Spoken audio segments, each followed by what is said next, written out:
Welcome to Inside Independent Publishing with IBPA. I'm your host, Christopher Locke. I'm also the IBPA Director of Membership and Member Services. Okay, so today is a special episode, my friends, and it's a sad one. IBPA's CEO, Angela Bole, is moving on to a new opportunity after November 30th, 2022, as the new CEO of Firebrand Technologies. So, I wanted to take the time to chat with Angela about the highlights of her time at IBPA, discuss some of the challenges facing independent publishers right now, and maybe solve some of those problems. Maybe all of them. I don't know. It'll be exciting. We'll find out. All right. Welcome, Angela. Thanks, Christopher. It is sad. It is sad to be here, but I'm glad. I'm glad to be here too. That would be terrible if literally you just started crying right now. I'd be like, but this is not a good start. Not ready yet. We still have a little bit of time. Yeah. Okay. And by the way, I know that you are technically still my boss. So at any point in this interview, you could just be like, you're fired. And I'm like, oh, but can we finish the interview at least? Just a little while longer. Okay, so there are a lot of things I want to discuss. Amazon distribution, get excited for all those topics. But I want to start by going down memory lane. Okay, so you started at IBPA 9 years ago. And I thought it'd be kind of fun to find out, are there any things during that time, highlights, any projects that you started or that you thought really thrived as CEO that you're really proud of? 9 years ago. IBPA has done a ton of things in the past 9 years. I think, coming right into the position, I was a very young CEO and the association was in a bit of a turning point, I think, for itself. Jan Nathan, who was the founder of the organization and who had run it almost exclusively for 25, 30 years. She had passed and IBPA was kind of trying to refine its feet and figure out what kind of an organization did it want to be. And that was an interesting time. And I think coming right into the job, what were some interesting things that we did was to really talk about who we were, who we wanted to be, what kind of an organization did we think would work well in the current environment. And, we continue to have those conversations every day. Nothing stays static. So we did a lot of that. We did a lot of foundation setting, some structuring. Our staff is a lot bigger than it was back then. So we had to do some things that would enable us to grow in that way. Our membership database, we completely changed that. We completely changed all the infrastructure for the organization. So there's a lot of stuff that was in the guts that I guess a lot of members wouldn't have seen. That was really about us making it a stronger association that could just, that was a good foundation to stand on and to build things on. Yeah, and also I don't think any of the committees existed, right? You were the one who kind of put those in place, right? That's true. Wow. Yeah. You forget 9 years is a long time. But yeah, when I started, we always have had a board of directors, and there were always the working groups that would kind of kick out of the board of directors. But we never had standing committees that any member could become involved in. That was definitely new. And now, as you know, we've got an advocacy committee, editorial advisory committee. We have a member benefits committee and a DEI committee. And the board still does kick out a bunch of working groups as well. So if there's some more strategic level thing, if there is a more strategic level thing that the board needs to work on, they'll kick out working groups and they'll do that work tactically together. But yeah, and then that's, I think, very important for a membership organization. There needs to be places where the membership itself can plug in and can to help affect change and to drive the mission forward. So yeah, we did that. Yeah, we launched committees. Well, and also, like you were saying, what's great about that is it's made up of members, and these aren't the board of directors. These are people that just want to be, want to be part of IBPA, want to feel connected. And what I love is that they help create the direction of IBPA. I mean, that's like a huge deal to be a member and then say, here's what I think you all are going to do as an organization. And then we're like, thank you, we will. Yeah. Well, that is why a membership association exists, right? To serve the members, and the members should be informing what kind of service we give, and even to the point of the members elect the officers of the board, or the board directors. So yeah, everything needs to, kind of roll up from the membership and what the membership thinks that they want.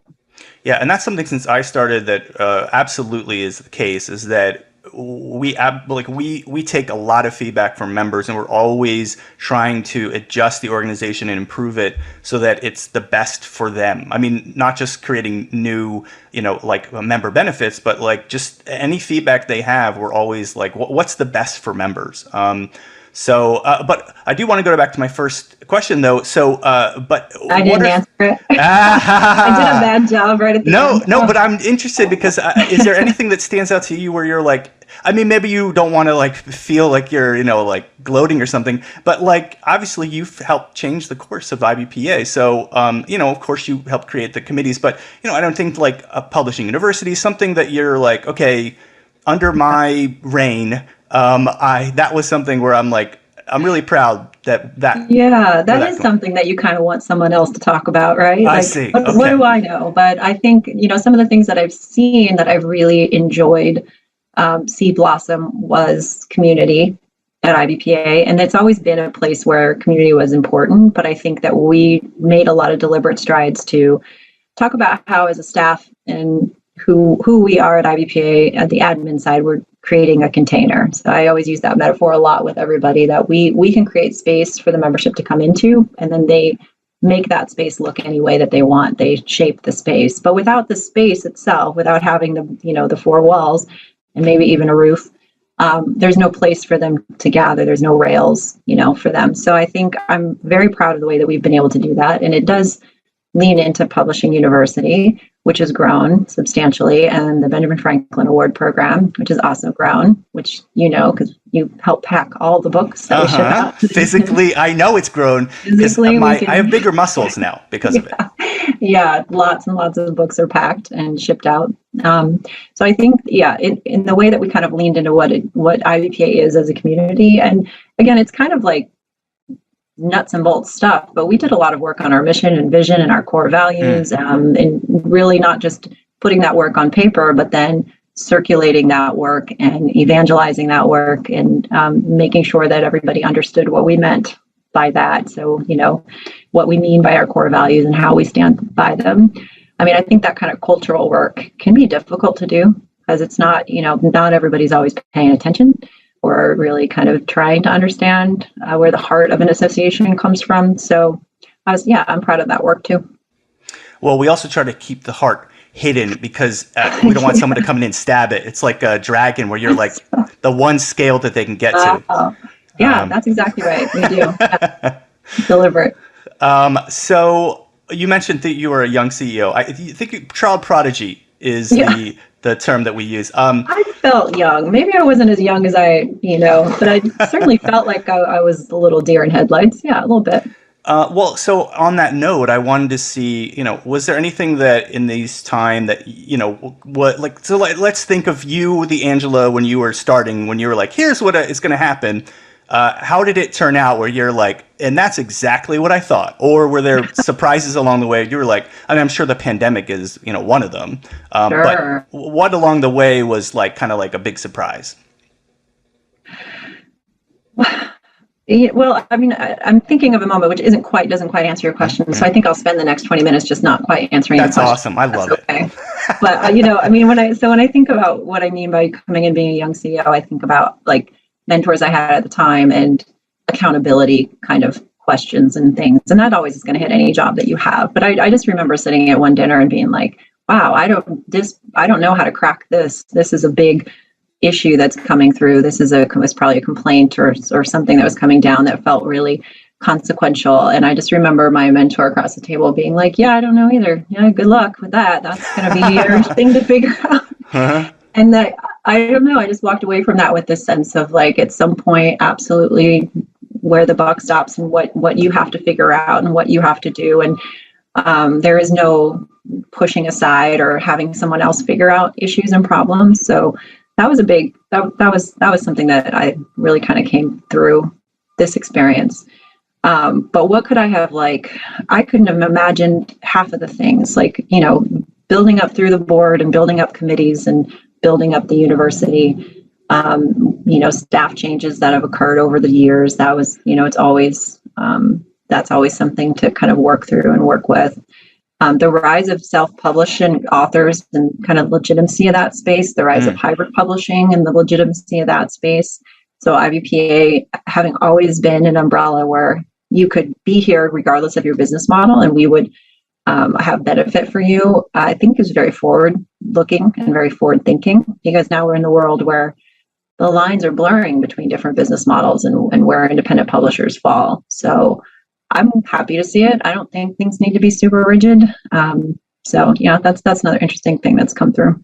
Well, yeah, and on that note, that helping to define those things so that, because there is a stigma to like self-published authors, and that books aren't as good, and that same thing with hybrid publishers. There's just been big controversy about whether or not they're legitimate.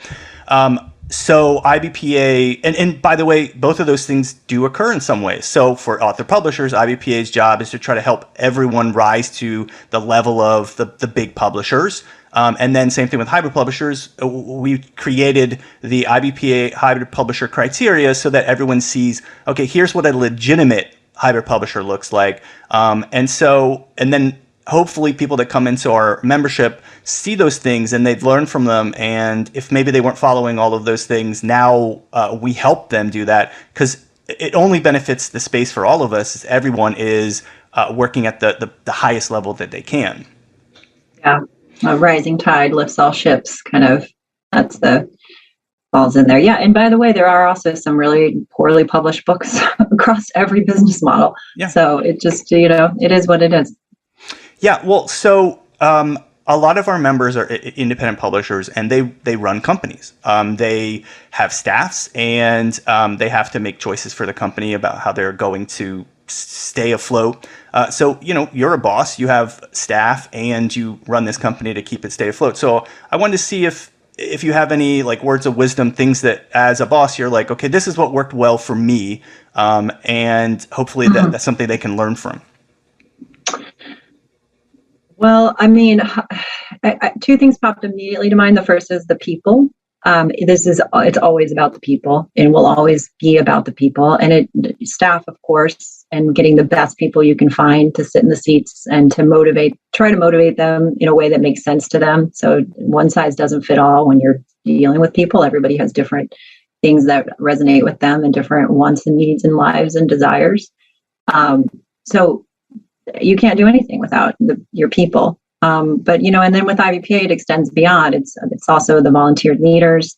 It's also the membership. It's also the partners that we work with. And all of these things, yes, it's companies, but they're companies run by people.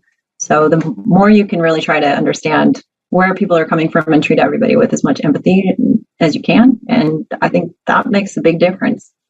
And the other is finances. As boring as that is, like, we're a nonprofit, and it's you know this too, but everything is counted and accounted for, and there really isn't we don't wiggle around a lot in our budgets. If we know we can do something, we do it, and if we can't, we really can't, and we try to be as clean as we possibly can in order to just keep building and building and building on our foundation. So being really clean with your accounting. Yeah. Yeah. Well, sometimes you're like, Chris, I think you used 2 pens last month. That's going to be coming out of your salary. You ordered the thick printer paper. We use the thin printer paper. Literally, it's so thin you can see through it. And I'm like, but are you sure, Chris? We're saving money.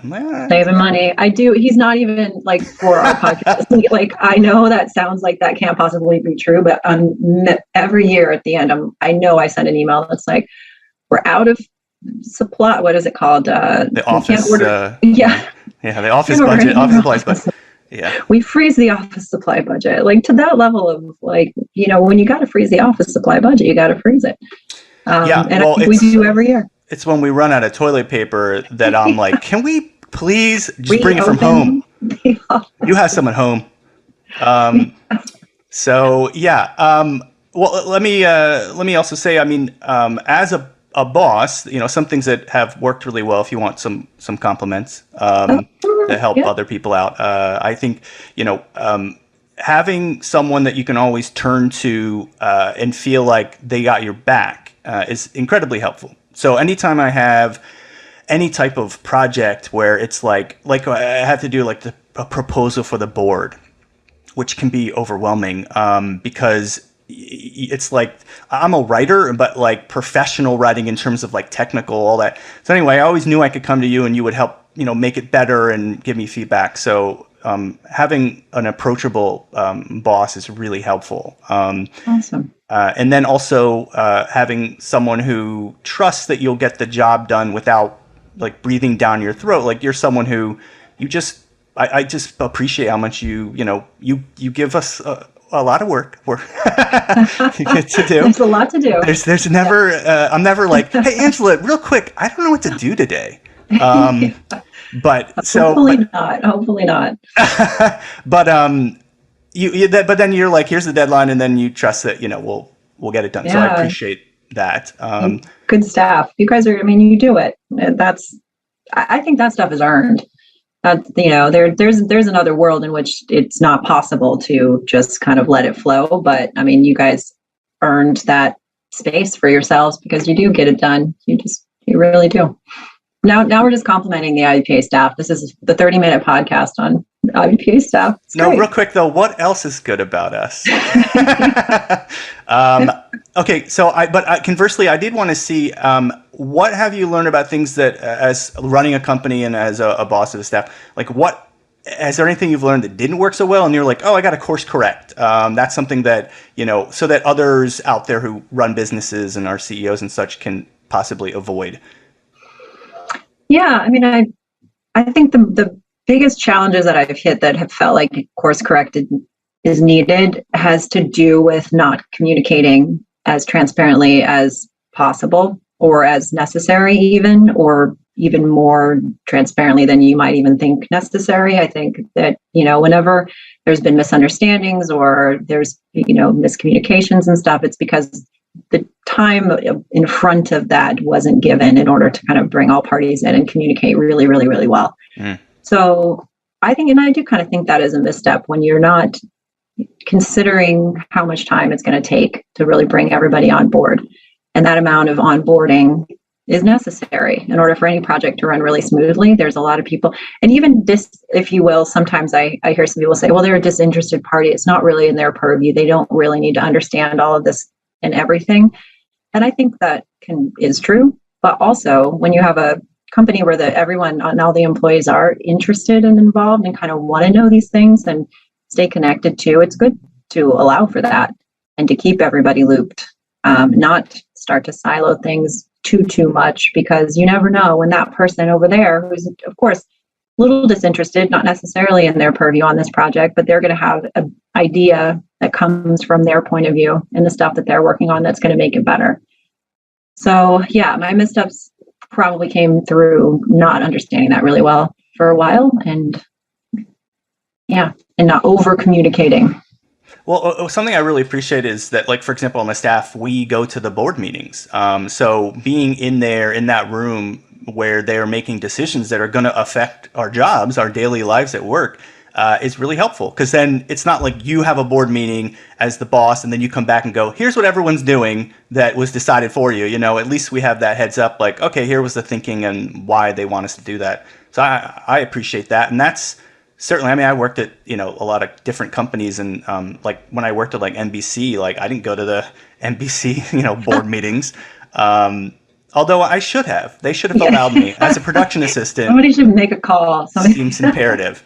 Okay, so we are talking about the IBPA community, and I did want to say, like, one of the things that makes IBPA strong is this community.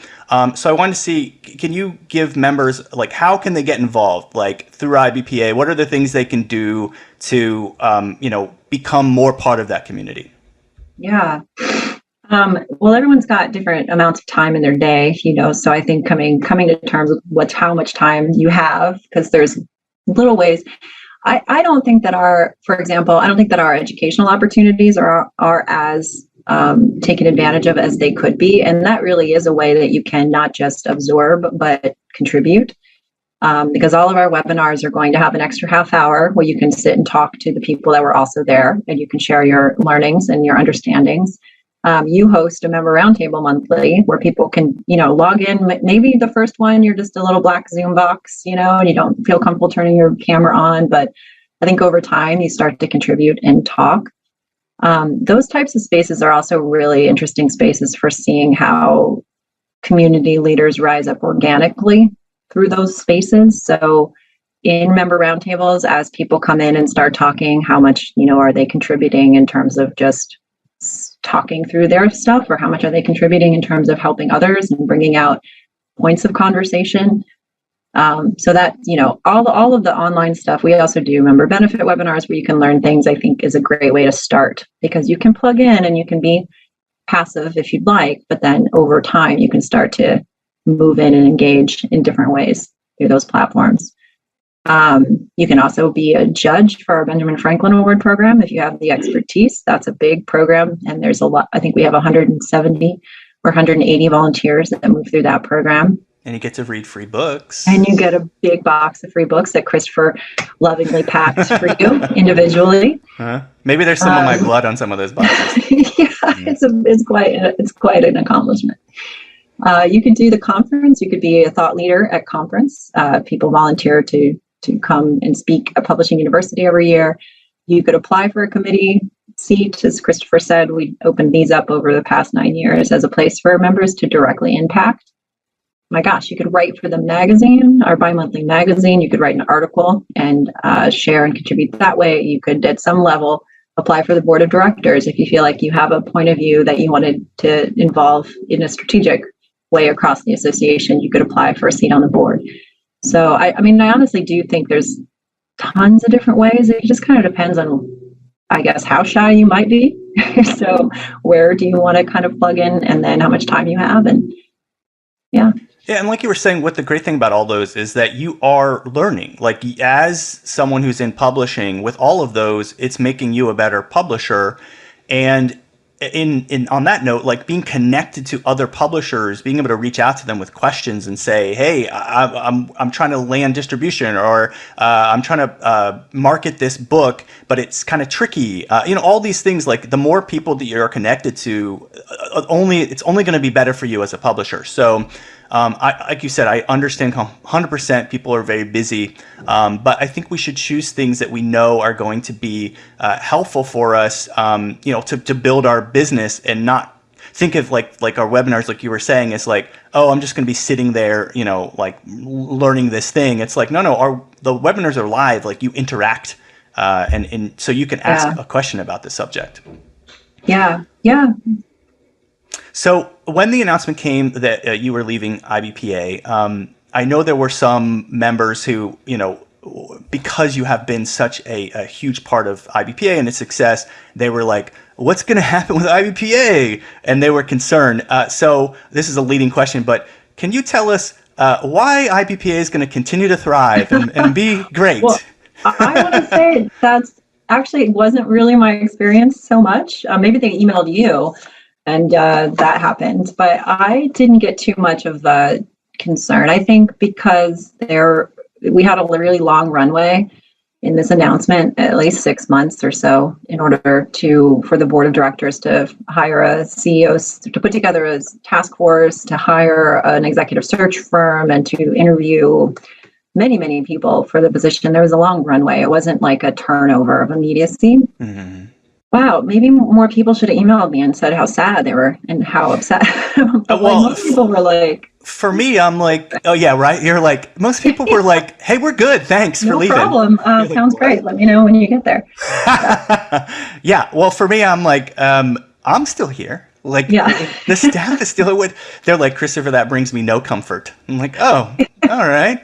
But yeah, I mean, you are absolutely a huge part of the success of IBPA, but you've also created this infrastructure that will keep it a success. And the staff, I mean, like you were saying, I am so grateful to be working with this group of people. So I too think, if the question is how is it going to, I don't think there's any question that there's continuity at basically all levels, and the new CEO coming in is going to benefit from that, but also IBPA is going to benefit from her. Andrea Fleck-Nesbitt has a great deal of experience in the industry, and to be completely honest and candid, which is, I'm not telling tales out of class, experience I didn't have. So, I didn't come into this job having worked for an independent publisher or a trade publisher or Ingram, which is all experience that Andrea is going to bring into the space. And I think that's only going to make the decisions sounder, more rooted in real time, which is on the flip side of that makes my decision sound unsound and rooted out of time. But, she's going to bring a lot into the space too. And I think the foundation that she'll find will be strong and IBPA will be so much better. I mean, it's going to be really great what's going to happen in the next couple of years. Mm-hmm. Yeah. Okay. So there are some kind of big issues that always hit indie publishers. So one is Amazon. Before you leave, I wanted to have you impart your wisdom.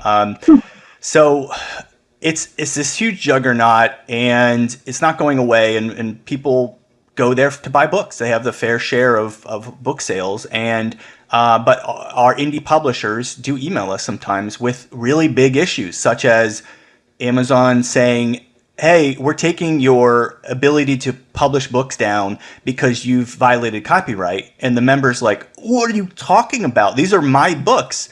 And then not being able to get in touch with anyone there. So I just wanted to see, with issues like that, is there any hope? It seems so difficult because the problem is it feels like they don't, even if they're look, I get it. They don't want people, infringing on copyright, and neither do our publishers.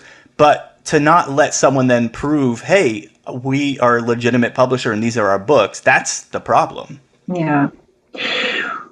Well, there's a lot baked into that. And even in that one particular instance, but I do feel compelled to say in that one particular instance, what a lot of our listeners might acknowledge, it might have hit them. They might have had their content taken down for copyright infringement. And as you said, the reason for that has merit. There is a lot of copyright infringement happening, and a lot of that is happening through the POD systems because it's just easier for people to infringe copyright through the POD systems. So they are trying.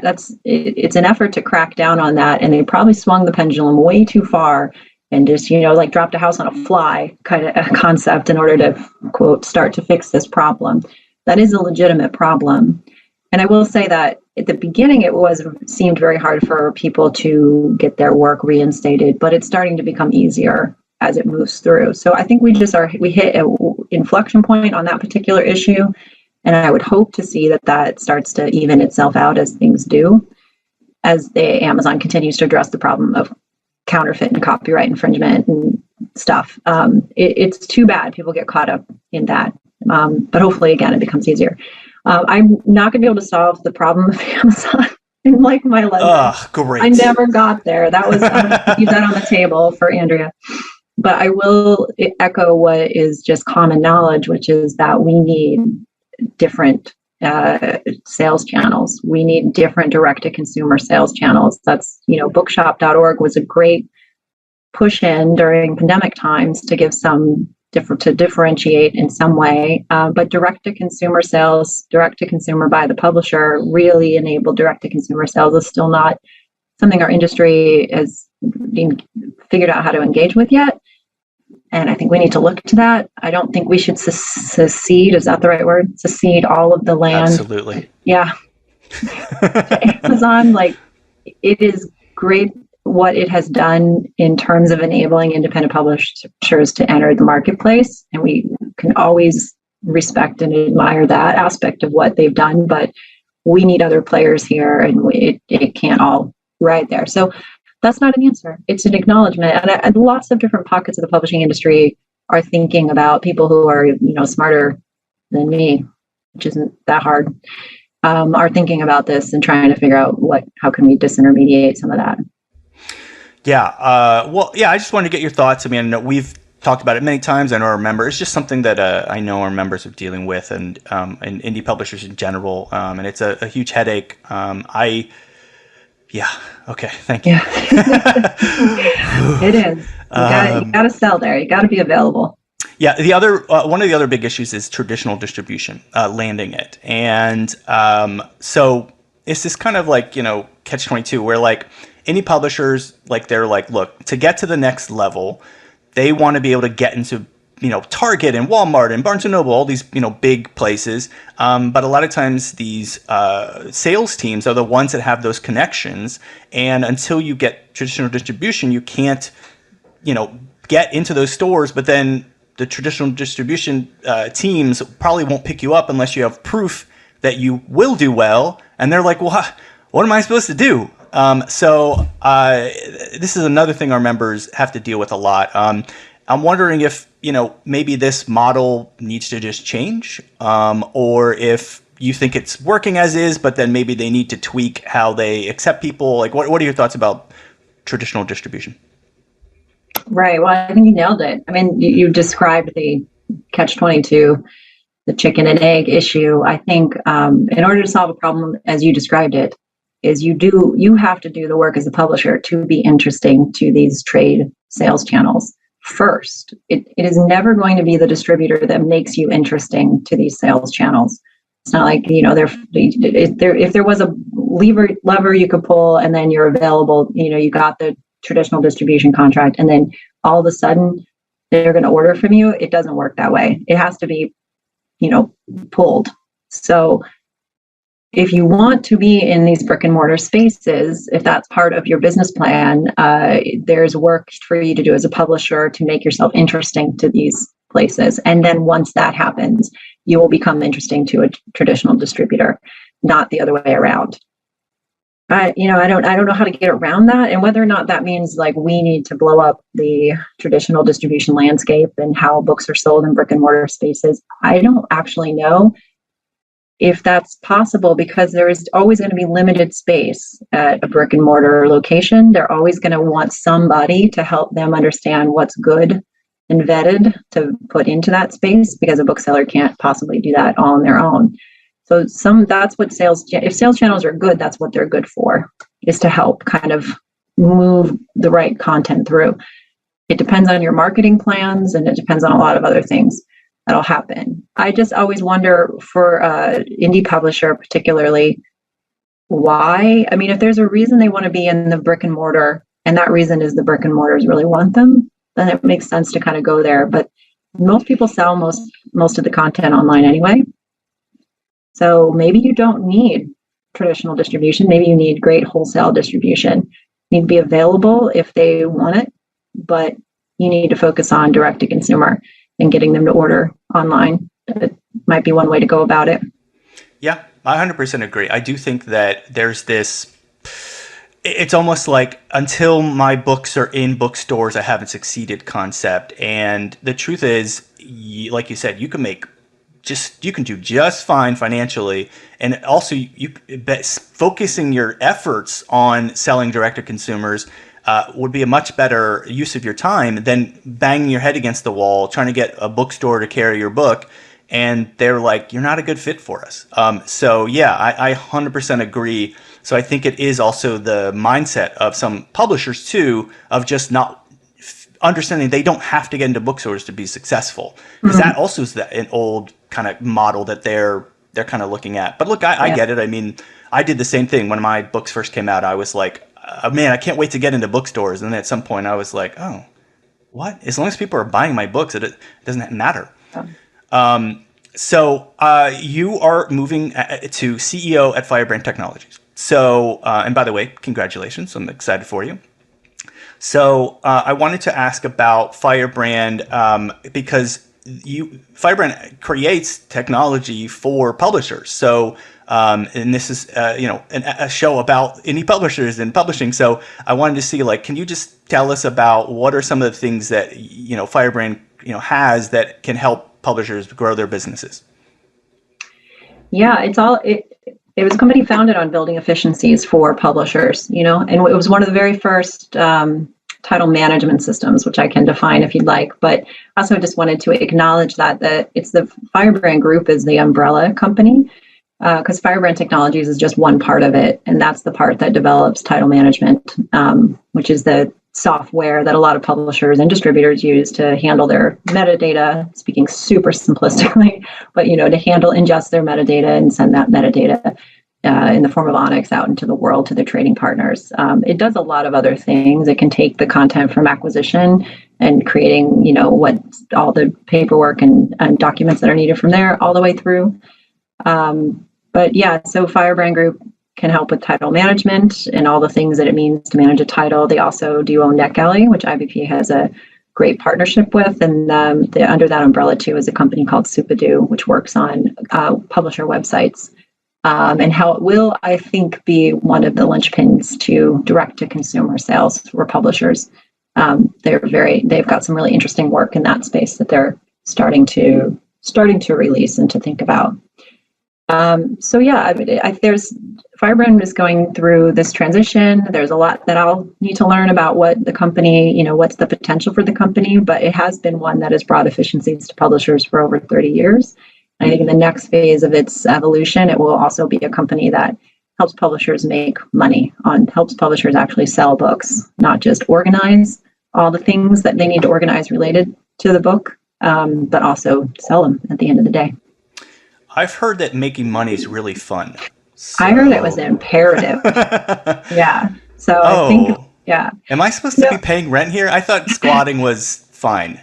That's why they keep knocking at my door. That's weird. It's interesting. I mean, being more efficient is a way to make money, obviously. I mean, that's kind of that's what happens when you become more efficient. You have more time. But yeah, if you could actually also then make more money, that would be great. Two sides of a coin. So as we run down on time here, I do also want to give you this space, and if there's anything you wanted to say to any publishers or to just our members, words of encouragement, whatever you want to say, because this is the space to possibly do it. Unless you're just like, I'm good. Good luck, everyone. Good luck, everyone. It's hard to know what to say. Like I still have a month. So I think that there's going to be some space for me to really come to terms with the decision. But IBPA has been, it's been a humongous part of my life. So every single person that I've been in work with and in service to and for and with, I think, I don't even know what to say about it. I just think it's going to be a big emotional thing at some point. Right now, I'm just like, how do we get everybody organized so that everything is really, really successful? And then I'll figure out what the rest is. But there's nothing better than joining a community of like-minded people and, with an eye towards service, making it work as best you can. So it's been great. Yeah, we are recording this at the beginning of November for everyone. Yeah. But we're going to be airing this at the end of November. So when people are hearing this, they're going to be like, oh, you have another month? No. Yeah, no. Then I'll be done. Yeah. Yeah. November 30th is the last day, and December 1st, you won't even be answering my calls anymore. Like that, it's fine. I get it. I'll be done. Yeah. Exactly.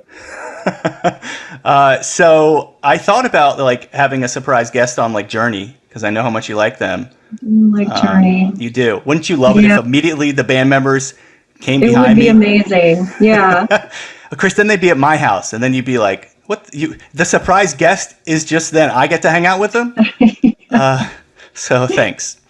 But look, I wanted to end with a story, if we can. This is about storytelling. It's about a lost young man named Christopher Locke, like almost 4 or 5, actually almost like 10 years ago, like 2012. I had worked in TV for 10 years and was unhappy. I felt creatively stifled. So I was like, I'm going to leave and follow my dreams. I'm going to write novels. So I left, and I then wrote my first novel, and I chose the route to go self-publishing, as we talk about author publishers. And it was incredibly fulfilling. I loved it. But very quickly, I learned the hard lesson that you do not make like any money as an author. I don't know what I was thinking. I don't know why I didn't do research. I just had these starry, like visions, and I was like, "This is going to be an international bestseller, and I'm going to be, as popular and as like Stephen King, and I'll be great." So quickly, I was like, I gotta get a job, because we were talking about apparently money is important. Yeah. And when I started looking, it was a struggle. I just couldn't find work. I'll change that answer. I found work, but it was things that sucked my soul out. I hated the jobs. They weren't anywhere near what I wanted to do. I wanted to now work in publishing, and I lived in LA, and that is not the land of publishing. New York is. I was miserable. I felt honestly worthless because no one was hiring me, and it was a really dark time in my life. But I came across an ad for an admin assistant at IBPA, and I applied, and I didn't get the job. It was already taken. So I was like, okay. But my then wife, my ex now, she was like, you should meet with the CEO just to do an informational. So you and I had a phone conversation, and afterward I was like, well, she's really cool. Too bad that didn't work out. And another year went by of misery, not finding jobs I liked. It was very miserable. And I saw an ad for an internship. And I was like, okay, I'm like 40 years old. I'm not in college. Are they even going to hire me as an intern? They're going to be like, really? Come on. But I applied, and I emailed you and was like, hey, just please. I think I begged. I met with Terry, and he hired me as the intern, and I was ecstatic because I met with you all, and I was like, oh, this is the world I want to be in. The staff is so supportive, and it also is the world of publishing. And every day I was, as the intern, was learning things. And then the job of admin assistant opened up again, and I got that job. And I just wanted to take the time to thank you, because ever since then, like, you've been giving me opportunities. IBPA, I truly felt,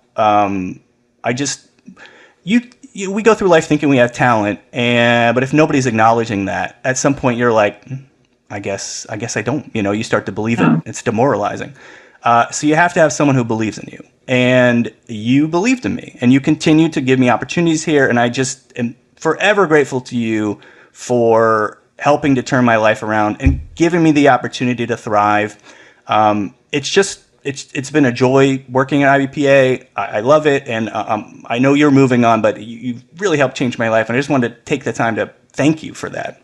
That's awesome.